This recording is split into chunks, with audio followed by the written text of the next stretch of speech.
For more than a year now, we've been following 3 of the newest police officers on the Lafayette Police Department. Our cameras have been there as they work their way through extensive training. Now they are transitioning into the next step, patrolling on their own. News 18's Brittany Tyner has been with them on this journey. She joins us now to talk about it. Hi, Brittany. Jeff, Kayla, these 3 officers have really been through it all.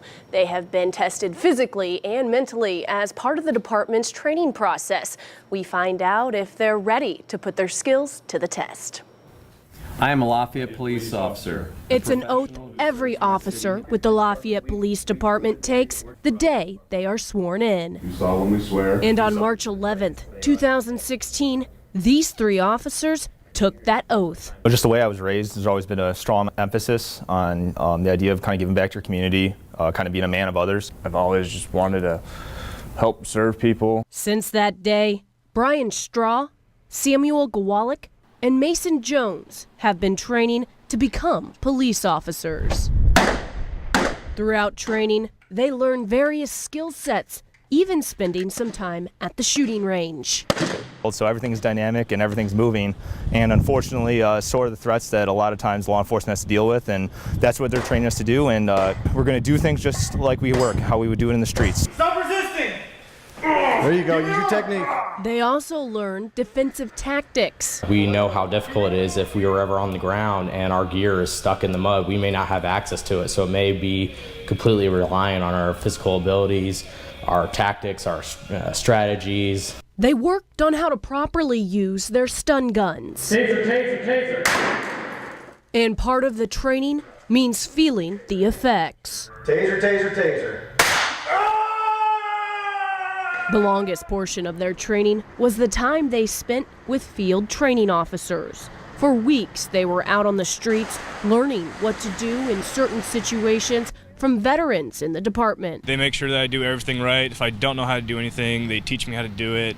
So we do a crawl, walk, run phase. I watch it, I try and do it, and then I start doing it all by myself. And now that they have the tools they need to thrive, Lafayette 421 clearing route 6. They're finally out patrolling the streets. LPD's training is one of the best out there, I think, and obviously I'm not the most objective source, but that alone has bolstered my own confidence in my own abilities, and also just is seen in my performance on the streets and why I'm being released on my own.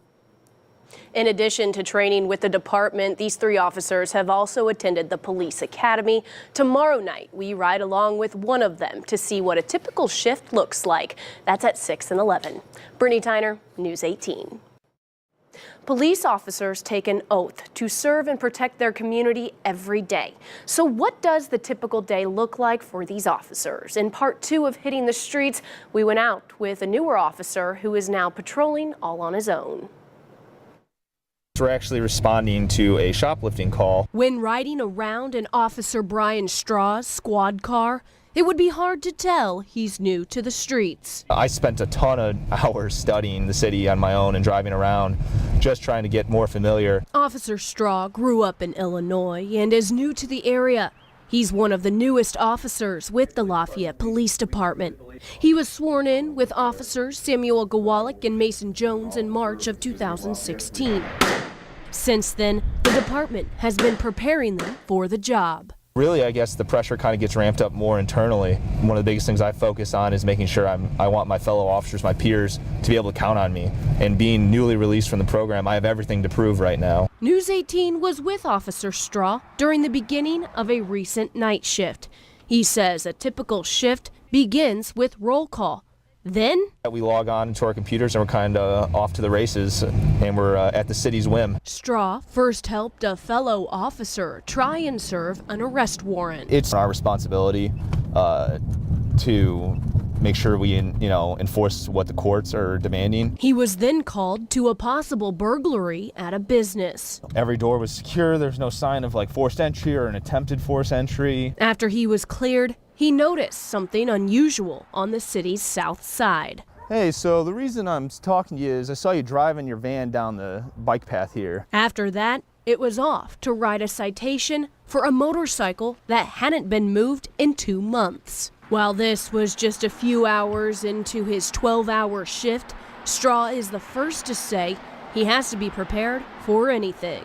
And one of the best phrases I think that absolutely sum up a lot of, at least my mindset, and I think a lot of police officers' mindsets, is we don't live in the realm of probability, we live in the realm of possibility. When News 18 first met Officer Straw in 2016, he said his goal was to become a canine handler.